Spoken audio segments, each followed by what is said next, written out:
부동산 진검승부. 안녕하십니까, 진검입니다. 많은 분들이 지식산업센터 지원시설에 대해서 다뤄달라는 요청이 있으셨습니다. 그래서 부동산 진검승부 이번 시간에는 지식산업센터 상가 지원시설 바로 알고 투자하자라는 주제를 가지고 얘기 나눠볼까 합니다. 시작하도록 하겠습니다. 지원시설이란 말은 과연 어디서 나왔을까? 지원시설 구역, 산업단지 내에 입주한 업체와 근로자를 지원하는 구역이다. 산업 직접 활성화 및 공장 설립에 관한 법률에 의한 산업단지 관리 기본계획에 따라 수립되며 고시된 구역을 말한다. 애초에 산업단지를 조성할 때 나왔던 지원시설 구역이란 말을 그대로 지식산업센터는 지난 시간에 말씀드렸죠. 지사는 수평적 형태의 산단을 대도시 내에 입주시키기 위해 도입된 제도로 산단과 유사하다. 쉽게 말해서 산업단지에서 사용하던 말을 지산에 그대로 대입시킨 말이다 라고 보시면 될 것 같습니다. 지원시설의 종류에 대해서 알아보도록 하겠습니다. 역시 산업 직접 활성화 및 공장 설립에 관한 법률에 지원시설의 종류가 규정되어 있습니다. 금융, 보험, 교육, 의료, 무역, 판매업을 하기 위한 시설이다. 물류시설, 그 밖의 입주기업의 사업을 지원하거나 어린이집, 기숙사 등 종업원의 복지 증진을 위하여 필요한 시설이다. 지원시설은 입주기업, 그 다음에 종사자들을 지원하는 시설을 총칭한 말이다 라고 판단하시면 될 것 같습니다. 출처는 역시나 산업 직접 활성화 및 공장 설립에 관한 법률 시행령에 명시되어 있습니다. 크게 지원시설은 많이 투자하시는 것들 4가지로 한번 나눠봤습니다. 근린생활시설, 기숙사, 구내식당, 창고가 있습니다. 구체적인 투자 사례나 이런 것들은 뒤에서 한번 다뤄보도록 할게요. 지식산업센터 지원시설의 비율은 역시 산업집접법 제36조 4 지식산업센터의 입주 시행령입니다. 4. 제2항 각 호에 따른 입주업체의 생산활동을 지원하기 위한 시설의 총면적은 다음 각 호의 범위 이내로 하여야 한다. 1. 산업단지 안의 지식산업센터는 건축 연면적의 100분의 20. 2. 산업단지 밖의 지식산업센터로서 다음 각 목에 해당하는 경우에는 그 해당 범위, 쉽게 말해서 산업단지 내와 산업단지 외로 나눌 수가 있는데 산업단지 내에서는 100분의 20, 1호에 따른 수도권 안의 지식산업센터에서는 건축 연면적의 100분의 30, 수도권 정비계획법 제2조 제1호에 따른 수도권 밖의 지식산업센터 건축 연면적의 100분의 50. 이게 말하자면 이게 이제 왜 이렇게 면적이 다 다르냐? 이거는 상식적으로 한번 생각해 보면 간단합니다. 산업단지 조성 자체는 산업의 활성화를 목적으로 하죠. 그래서 산업용 부동산이 많이 차지를 해야겠죠. 쉽게 말해서 공장들이 많아야 되는데 여기에 지원시설 예를 들면 상가라든지 이런 범위가 많아버리면 산업단지 조성 취지와 어긋나기 때문에 100분의 20으로 규제를 했어요. 단지 그냥 단순하게 직원의 복지라 입주사에 최소 지원하는 면적 이렇게 이제 규정을 했고요. 수도권 안의 지식산업센터는 100분의 30, 10%가 더 많죠. 그 이유는 수도권 내에는 인프라가 조성되어 있지 않겠습니까? 생뚱맞게 여기에 이제 공장들만 잔뜩 지어진다면은 옆 건물과 아무래도 미관을 해칠 수밖에 없는, 어울리지 않는 그런 거기 때문에 어느 정도 일정 부분 더 범위를 더 넓혀서 주변과 어울리게끔 건물을 만들어라 라는 취지고요. 그 다음에 수도권 밖의 지식산업센터는 100분의 50, 50%까지 지원시설을 만들 수 있거든요.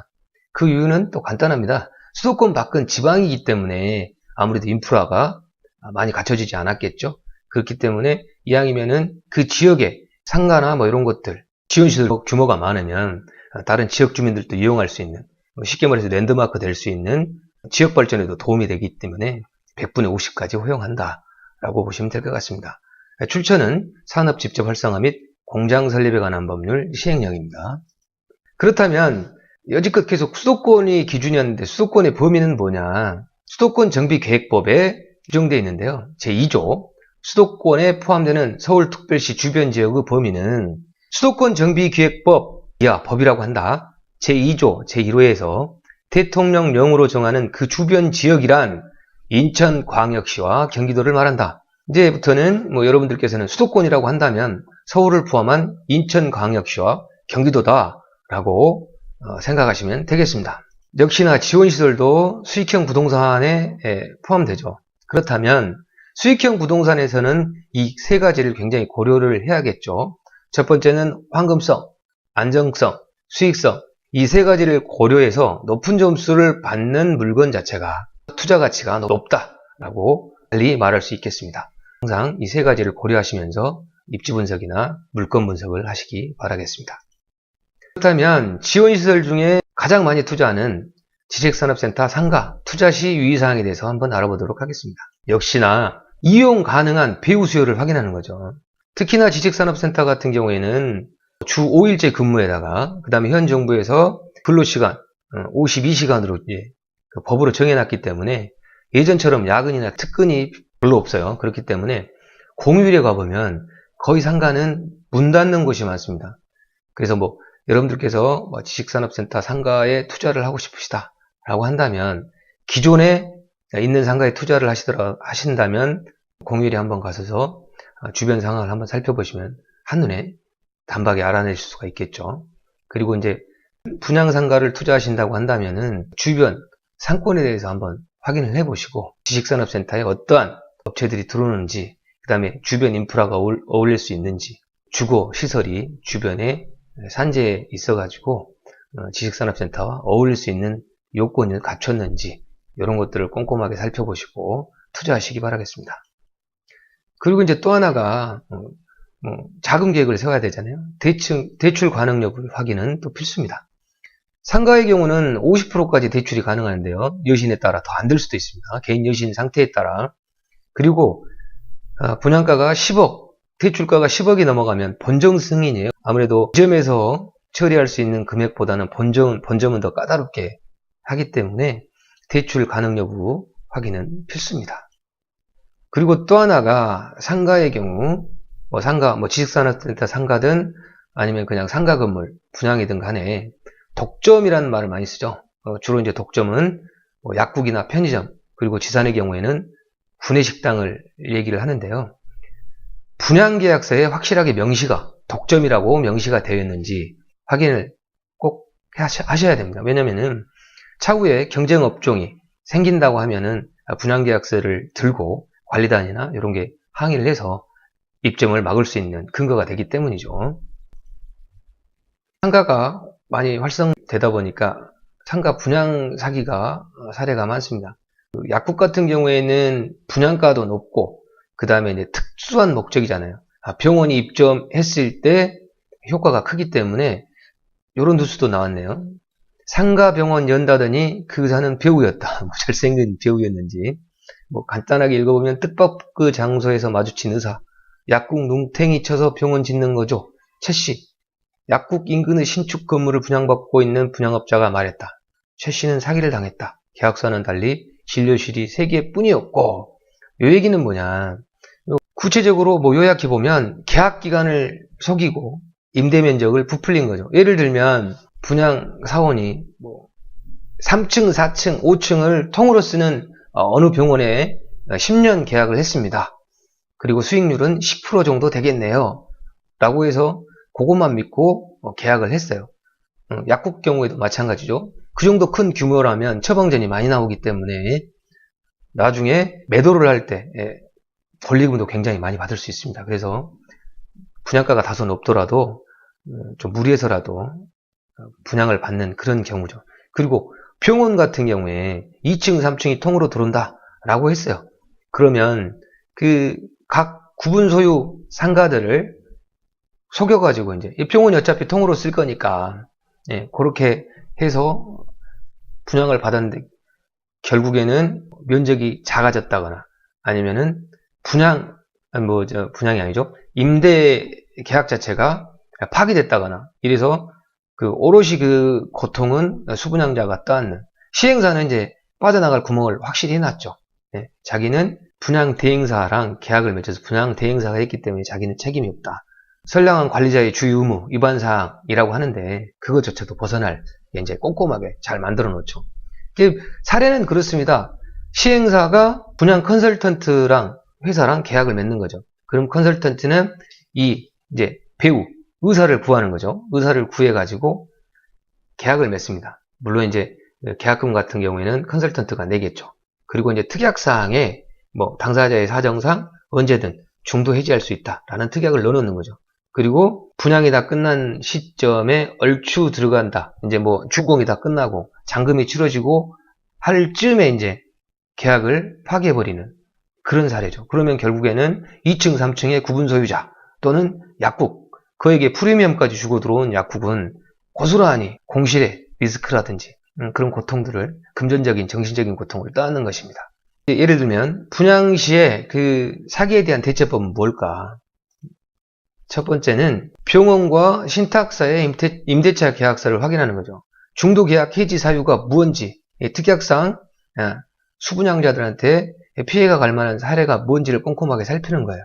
근데 이제 대부분 그렇겠죠. 분양사원이나 시행사 측에서는 개인정보가 있기 때문에 보여줄 수 없다 라고 한다면 이거는 뭔가 의심해 볼 만한 그런 거죠. 그게 아니라 예를 들면 구체적인 특약 사례라든지 이런 것들만 뭐 찍어서 보내달라든지 이렇게 할 수도 있지 않습니까? 그래서 그거를 증거로 남겨놓고 나중에 문제가 생겼을 때는 그걸 증거로 법정 소송이든 아니면 시행사를 상대로 해가지고 소중한 종잣돈을 이제 찾아낼 수가 있는 그런 근거를 마련하는 거죠.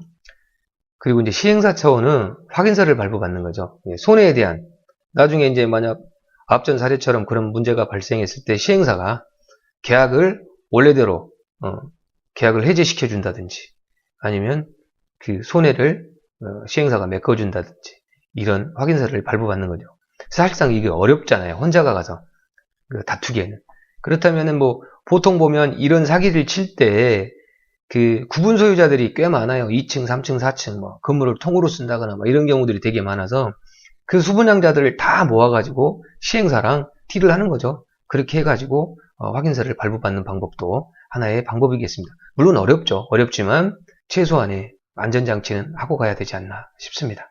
그리고 많이 또 투자들을 하시는 기숙사의 주의사항에 대해서 한번 알아보겠습니다. 기숙사의 법률 용어의 정의는 학교 또는 공장 등의 학생 또는 종업원 등을 위하여 쓰는 것으로서 한 개동의 공동취사시설 이용 세대 수가 전체의 50% 이상일 것. 출처 건축법 시행령. 여기에 팩트는 이겁니다. 한 개동의 공동취사시설 이용 세대 수가 전체의 50% 이상일 것. 이건 뭐냐면 다시 풀어서 얘기를 하자면 독립된 취사시설을 사용할 수 있는 것은 50% 미만이다. 근데 이제 분양홍보관의 모델하우스에 가보면 다 뭐 인덕션, 전기 렌즈죠. 그건 다 설치되어 있잖아요. 독립된 취사시설이 갖춰진 것 마냥 이렇게 돼 있단 말입니다. 근데 내가 분양받는 호수가 독립된 취사시설인지 공동시설을 이용해야 되는 취사시설인지 이제 좀 확인을 꼭 해보셔야 되겠고요. 근데 뭐 모델하우스만 보고 내 것도 당연히 저렇게 되겠지 하고 나중에 잔금 치르고 가서 봤더니 인덕션이 빠져 있는 거예요. 이런 경우가 많습니다. 그러면 이제 뭐냐면 이제 분양사원들은 이제 애둘러서 여기다 그냥 인덕션 넣고 쓰셔도 돼요 라고 하지만 엄밀히 말하면 소방법 위반. 왜 이제 공동취사시설을 사용하게끔 하냐? 화재 위험 때문입니다. 기숙사도 공동주택으로 들어가는데 화재 위험을 줄이기 위해서 취사시설을 들이지 말라는 건데 기숙사를 짓는 업체나 이분들이 이제 지디를 많이 넣어서 법이 개정된 거예요. 그나마 50% 미만으로. 이런 거를 꼼꼼히 공동취사시설을 사용하는 세대인지 아니면 단독 취사시설을 사용하는 세대인지 꼭 확인하시기 바랍니다.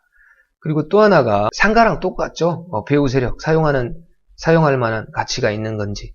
기숙사도 어지간하면은 형편이 좀 나아지면 기숙사 이용을 잘 안 하려고 하죠. 왜냐면 같은 근무하는 업장 근처에 살기를 사람들이 대부분 싫어하지 않습니까? 그래서 어떤 업종이 들어오느냐에 따라서 기숙사 이용률이 좀 달라요. 그래서 지산의 MD 자체가 어떻게 구성되는지, 제조업이 많은지, 그 다음에 IT 계열이 많은지.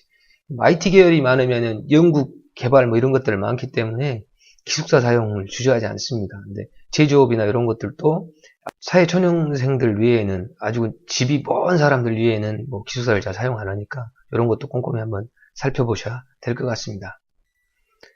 그리고 지원시설에 구체적으로 많이들 투자하시는 게 창고입니다. 창고는 지하에 위치해 있죠. 같이 지상층에 있는 업체들이 사업을 하다 보면 시간이 지나면은 창고도 필요하고 그리고 이제 짐이 많아지잖아요. 그럼 둘 데가 마땅치 않아서 창고들을 많이 이용을 해요. 창고는 자체적으로 다 이용을 하기 때문에 별도로 뭐 그 임대를 놓지 않아도 자연적으로 임대가 맞춰지는 덕분에 이제 창고는 지하에 있기 때문에 싸고 분양가가 저렴하기 때문에 수익률도 높죠. 또 한편에 또 이건 뭐 일종의 팁인데 지하의 그 지산, 지하 2층, 뭐 1층의 지산을 좀 작은 것들을 저렴한 것들, 지하니까 좀 저렴하잖아요. 저렴한 것들을 구해뒀다가 공장이지만 지상층의 업체에게 창고로 임대를 줘서 수익을 보는 그런 방법도 있습니다. 항상 투자는 꼼꼼하게 상황에 따라서 노력하고 연구하면 상황에 따라 많이 달라지더라고요. 지식산업센터 투자문의는 진검에게 제일 처음 인트로에 제 전화번호가 올라갑니다. 그래서 언제든 문의를 주시면 성심성의껏 답해드리도록 하겠습니다.